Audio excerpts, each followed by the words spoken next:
এই তো দুটো সিটে তো তৃণমূল কংগ্রেস আবার বাই ইলেকশন হবে, নন্দীগ্রাম আর রেজিনগর। তৃণমূল কংগ্রেসকে বলুন কন্টেস্ট করতে।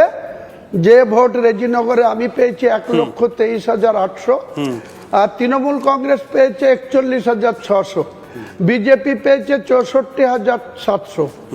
তো আমি তৃণমূল কংগ্রেসকে 81,000 ভোটে হারিয়েছি, আর বিজেপিকে 58,900 ভোটে হারিয়েছি। আবার কন্টেস্ট হবে, তো আমার ছেলেকে দাঁড় করাবো। দাঁড় করাতে বলুন মমতা ব্যানার্জির নেতৃত্বে, নাহলে ওনাকে নিজে যেতে বলুন রেজিনগরে। আপনি কি চ্যালেঞ্জ করবেন অভিষেক বন্দ্যোপাধ্যায়কে? না, আপনি চ্যালেঞ্জ করবেন অভিষেক বন্দ্যোপাধ্যায়কে, তিনি যেন রেজিনগরে এসে লড়েন? 100 বার। হ্যাঁ, আসুন। আমি তো ওনাকে নওদাতে হারিয়েছি। উনি নিজে 29শে মার্চ উনি নিজে গিয়েছিলেন নওদাতে, যে বলেছিলেন ওদের পার্টির মধ্যে দ্বন্দ্ব ছিল, বিভাজন ছিল, ঝগড়াঝাটি ছিল। সাইনা মমতাজ আর শফিউজ্জামান এখন যে জেল খাটছে, বহরমপুর সেন্ট্রাল জেলে আছে, সেদিন ওদের চেয়ার ভাঙাভাঙি হয়েছিল। তো উনি পৌঁছানোর আগে, অভিষেক বন্দ্যোপাধ্যায় ডায়াসে পৌঁছানোর আগে দুই গোষ্ঠীর মধ্যে চেয়ার ভাঙাভাঙি হয়েছিল। তারপরে উনি নিজে সেখানে গিয়ে হাবিবকে বলেছিল, ওর ডাক নাম শফিউজ্জামানের ডাক নাম হাবিব, তো হাবিবকে বলেছিল, হাবিব এখানে কোনো দ্বন্দ্ব করা চলবে না, সাইনা মমতাজ প্রার্থী না, আমি অভিষেক বন্দ্যোপাধ্যায় নিজে প্রার্থী। একইভাবে 2021 সালের ভোটেও মমতা ব্যানার্জি বলেছিল 294টাতে আমি প্রার্থী, এবং 2026-এও তিনি সেই ধরনের বলেছিলেন। কিন্তু আজকে তিনি নিজে ভবানীপুরে হেরেছেন, আগে এতে হেরেছেন। তাহলে যে দলের সুপ্রিমো হেরে যায়, স্যার তারা কি করে গর্ব করে? আমি বলছি 1993 সাল থেকে আমি ভোটের রাজনীতি করি, একদম পঞ্চায়েত থেকে পঞ্চায়েত সমিতি, জেলা পরিষদ, এমএলএ, সমস্ত জায়গায়, এবং এমপিতে কন্টেস্ট করেছি। আমার নিজের বুথের ভোটটা নিজের পক্ষে ছিল না, ওটা অন্য জায়গায় করেছি। কিন্তু আমার নারকেলবাড়ি যে বুথ, সব সময় 1000 পোল হলে আমার পক্ষে, আমি যে পার্টি করি, 30 বছর কংগ্রেস করেছি, কংগ্রেসকে লিড দিয়েছে সব সময়। যখন তৃণমূল করেছি, তৃণমূল কংগ্রেসকে লিড দিয়েছে। যখন নির্দলে 2016 সালে টেবিল চিহ্ন নিয়ে দাঁড়িয়েছি, তখন লিড দিচ্ছে। এবার 1665 ভোটের ভিতরে 1480 পোল হয়েছে, সেখানে 1200 ভোট আমার পক্ষে। এবং সেই জায়গায় এইটা যখন আপনি বললেন, মমতা ব্যানার্জি যে বুথে বসবাস করে, সেই বুথেও তিনি পরাজিত হয়েছেন। তো মমতা ব্যানার্জি যে বুথে, সেই বুথে পরাজিত, এটা লজ্জাস্কর ব্যাপার। একটা এত সিনিয়র মোস্ট রাজনৈতিক নেত্রী, 7 বারের সাংসদ, 2 বারের রেলমন্ত্রী, আরো কয়লা মন্ত্রী, আরো দপ্তরের মন্ত্রী, 3 বারের মুখ্যমন্ত্রী। আমরা চ্যালেঞ্জ করে বলছি, যতদিন বেঁচে থাকবো, আমি যে ভোটে দাঁড়াই, আমার নিজের ছেলেকে পঞ্চায়েত সমিতিতে মাত্র 9000 ভোটের এতে দাঁড় করিয়েছিলাম, তাকেও আমি 900 ভোটে লিড করি। আচ্ছা হুমায়ুন দা, একটা কথা বলুন, আজকে আপনার সাথে হুমায়ুন দা, আজকে আপনার সাথে যখন কথা বলছি, আজকে ফলতাতে আরেকবার রিপোলিং হয়ে গেল।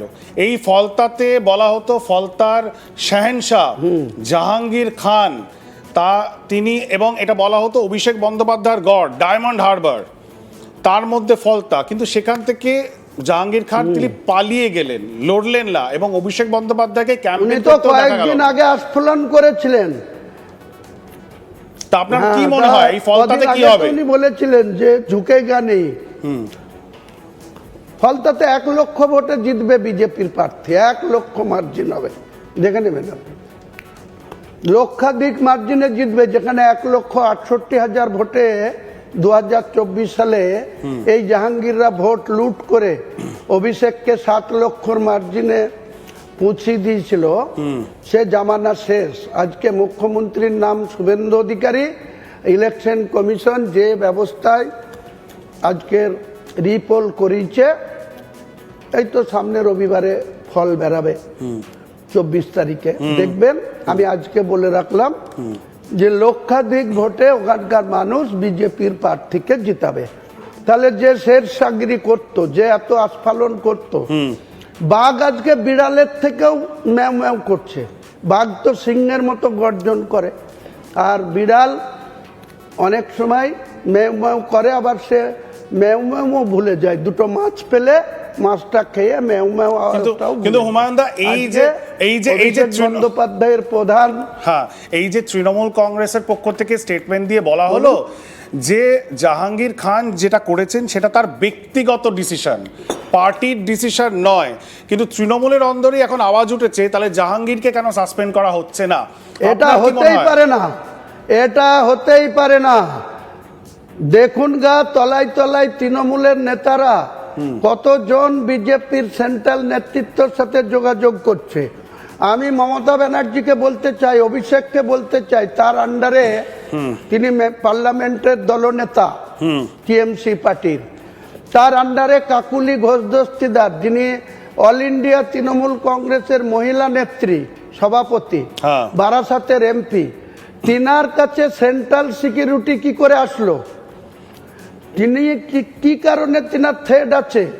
যিনি সেন্ট্রাল সিকিউরিটি এক সেক্টর, অর্থাৎ 4টে ফোর্স, একজন অফিসার, গত দুদিন আগে রাত্রিবেলায় তার কাছে সেন্ট্রাল সিকিউরিটি চলে আসলো।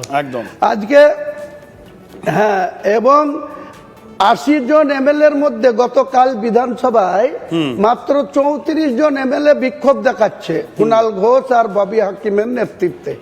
আমাদের দেখতে, কাল আমি নিজে ছিলাম বিধানসভায়, কি পরিহাস, ভাগ্যের কি পরিহাস। যারা এত ঔদ্ধত্য দেখাতো, যাদের কাছে লেজে পা দেওয়া যেত না, যাদের অহংকারের শেষ ছিল না, তারা আজকে রোদের মধ্যে কুণাল ঘোষের নেতৃত্বে 80 জন বিধায়কের মধ্যে মাত্র 34 জন বিধায়ক নিয়ে বিক্ষোভ দেখাচ্ছে। অন্যান্য বিধায়করা আগামী দিনেও দেখবেন লিডার অফ দ্য অপোজিশনের যে ব্রাঞ্চ বা বিরোধী দলের যে সব সিট, সেদিকে দেখবেন কেউ সামনাসামনি খুব কম আসবে। কারণ তারা ভেতরে ভেতরে 6 মাস ওয়েট করুন, তৃণমূল দলটা পুরো বাংলা থেকে উঠে যাবে। আপনার সাথে যোগাযোগ হয়েছে? কোনো চান্স নাই। আপনার সাথে কেউ যোগাযোগ করেছে?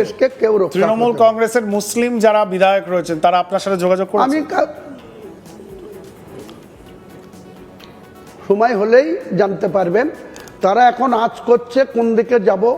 কেউ ভাবছে কংগ্রেসে যাব আর রাহুল গান্ধীর হাত ধরব, কেউ ভাবছে অন্য কিছু করব। তবে আমি বলছি, তৃণমূল কংগ্রেস পার্টিটা, মমতা বন্দ্যোপাধ্যায় যে চেয়ারপারসন, সর্বোচ্চ নেত্রী, তিনার যে ওজন ছিল বা তিনার যে হুইপ ছিল, আজকের দিনে তিনার বাড়িতে মিটিং ডেকে সবাই অ্যাটেন্ড করছে না, কেউ বিভিন্ন অজুহাতে অ্যাবসেন্ট থাকছে। আর তিনার এই ভাইপুর হাতের যে ক্ষমতা তিনি দিয়েছিলেন, তিনি আমাদের নওদায় বা মুর্শিদাবাদে গিয়ে বক্তৃতা করে বলছে যে আমাকে নাকি সেন্ট্রাল সিকিউরিটি ছেড়ে দিতে হবে, উনি আমাকে সিকিউরিটি দেবে। আমি বলেছিলাম, আপনি কোন হরিদাস পাল যে আপনি আমাকে সিকিউরিটি